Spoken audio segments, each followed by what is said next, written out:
கடுமையான கனமழை பொறுத்தவரைக்கும் தமிழகத்தில் தீவிரமாக வாய்ப்பு இருக்கு. எந்தெந்த மாவட்டத்தில், எந்தெந்த தேதிகள்ல நமக்கு மழை வாய்ப்புகள் இருக்கும் என்பது குறித்து மிக தெளிவாக நம்ம பார்க்கலாம். நண்பர்களே, நீங்க மறக்காம ஒரு லைக் பண்ணுங்க, சப்ஸ்கிரைப் பண்ணி தொடர்ந்து சப்போர்ட் பண்ணுங்க. துல்லியமான வானிலை அறிக்கையும் பெற்றுக்கொள்ளுங்க. இனி வருகிற எல்லா நாட்களிலும் கனமழை தீவிரமடையுமா அப்படிங்கிற பல கேள்விகள் தொடர்ந்து எழுந்து கொண்டிருக்கு. இனி எந்தெந்த தேதிகளில், எந்தெந்த நாட்களில் கனமழைக்கான வாய்ப்பு இருக்கும் என்பது குறித்து மிக தெளிவாக நம்ம பார்க்கலாம்.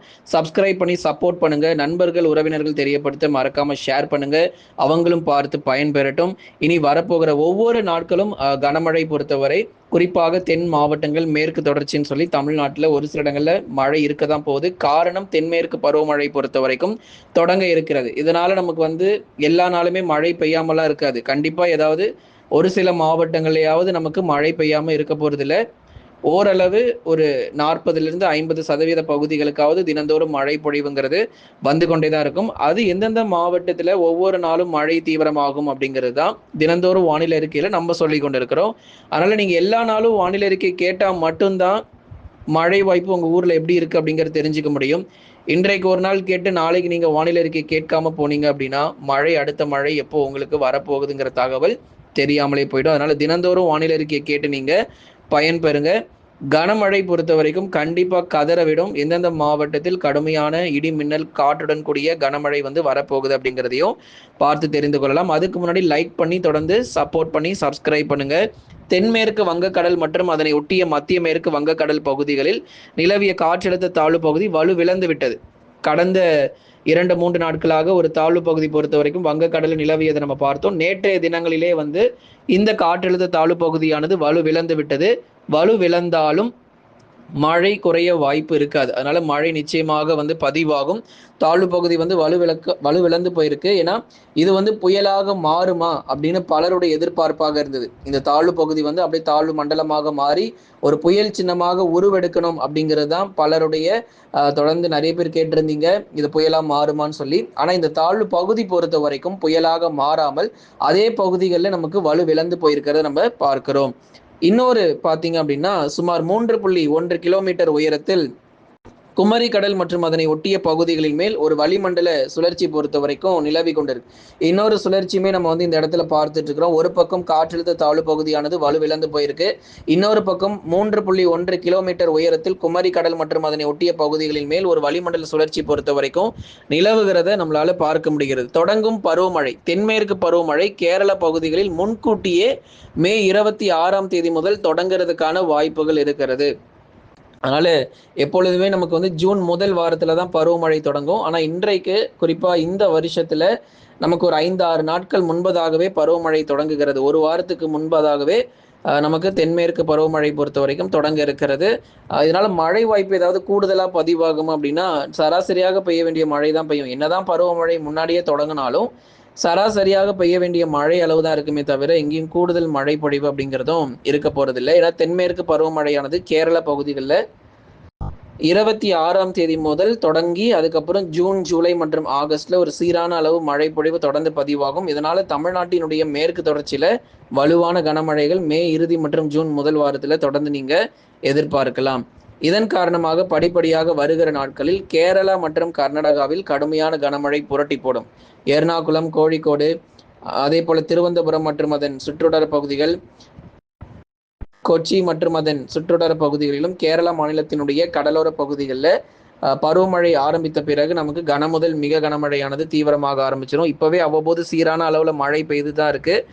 பருவமழை தொடங்கிய பிறகு இன்னும் வலுவான மழை பொழிவுகள் நிச்சயமாக நமக்கு கேரள பகுதிகளிலும் தொடர்ந்து நம்ம எதிர்பார்க்கலாம். இதன் காரணமாக படிப்படியாக வருகிற நாட்களிலும் கர்நாடகா மாநிலங்களிலும் கனமழையானது புரட்டி போடும். கர்நாடகாவினுடைய கடலோர பகுதிகள் மங்களூர் மற்றும் அதன் சுற்றுவட்டார பகுதிகள், உடுப்பி போன்ற இடங்கள்லாம் கர்நாடக மாநிலங்களில் தொடர்ந்து கனமழை இருக்கும்.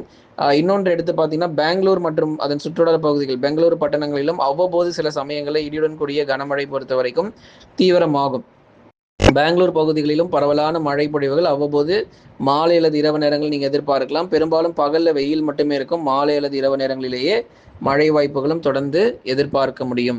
தென் மற்றும் மேற்கு தொடர்ச்சி மலையொட்டிய மாவட்டங்கள் தமிழ்நாட்டில் இன்னிக்கும் மழை இருக்கு. மதுரை முதல் குமரி வரை இருக்கக்கூடிய பகுதிகளில் பகுதியான ஒரு மிதமானதிலிருந்து கனமழைக்கான வாய்ப்பாக இருக்கும். நீலகிரியிலிருந்து கன்னியாகுமரி வரை இருக்கக்கூடிய மேற்கு தொடர்ச்சி மலையொட்டிய பகுதிகளிலும் தென் மாவட்டங்களான மதுரை, திண்டுக்கல், விருதுநகர், சிவகங்கை, ராமநாதபுரம், தூத்துக்குடி, திருநெல்வேலி, கன்னியாகுமரியில பகல் வரைக்கும் வெயில், அதுக்கப்புறம் பகுதியான ஒரு மிதமானதிலிருந்து கனமழை வரைக்கும் நிச்சயமாக நம்ம எதிர்பார்க்கலாம். ஆகவே தென் மற்றும் மேற்கு தொடர்ச்சி மலையொட்டிய மாவட்டங்களில் இன்றும் பல்வேறு இடங்களில் பரவலாக கனமழை பொறுத்த வரைக்கும் தீவிரமடையும். மேற்கு தொடர்ச்சியில நீலகிரி மற்றும் கோயம்புத்தூர் மாவட்டத்தில் ஒரு சில இடங்களிலும் பரவலாக மழை பொழிவு தீவிரமாக வாய்ப்புகள் இருக்கு.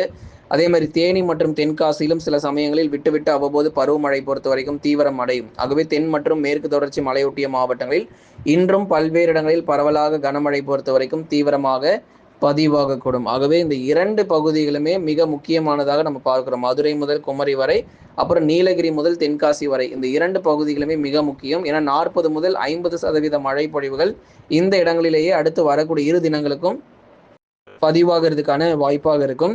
மற்ற இடங்கள் வட தமிழக கடலோர மாவட்டங்கள், இப்போ வட தமிழக கடலோர மாவட்டங்கள்னா சென்னை, திருவள்ளூர், காஞ்சிபுரம், செங்கல்பட்டு, விழுப்புரம், கடலூர், புதுச்சேரி மற்றும் காரைக்கால். ஏன்னா புதுச்சேரிலாம் ஏற்கனவே 8 சென்டிமீட்டர் மழை வந்து பதிவானதை நம்ம பார்த்தோம். அதுக்கப்புறம் விழுப்புரம் மாவட்டத்திலும் பல இடங்களில் 6 சென்டிமீட்டர் மழை பொழிவு. கடந்த நாட்கள் பெய்த மழை அளவு ரொம்பவே அதிகமாகவே பதிவாயிருக்கு.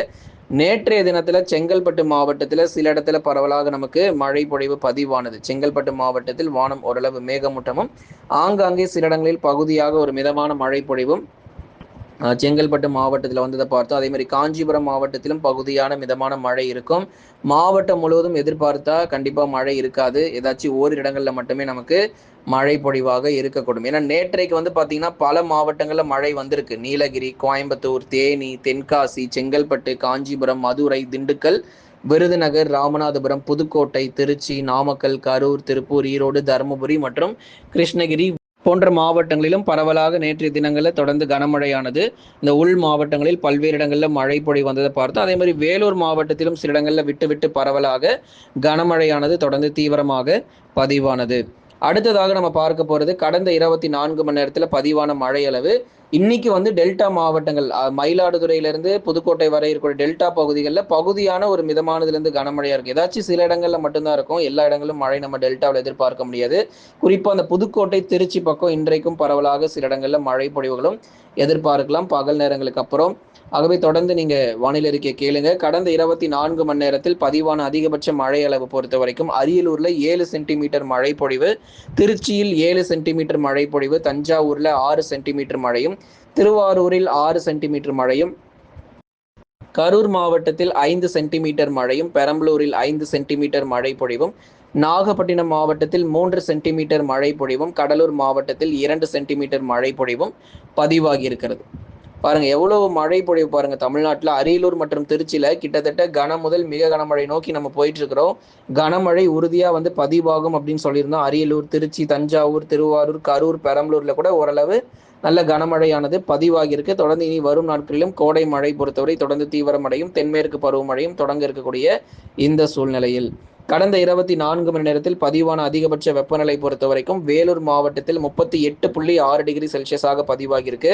வேலூர் மாவட்டத்தில் இந்த குறிப்பிட்ட வெப்பநிலை பாருங்க எவ்வளவு அதிகமா ஒரு பக்கம் பகல் நேரங்களில் வெயில் பதிவாயிருக்கு, இன்னொரு பக்கம் மாலை மற்றும் இரவு நேரங்களில் தமிழகத்தில் பரவலாக கனமழையும் வெளுத்து வாங்கியிருக்கு.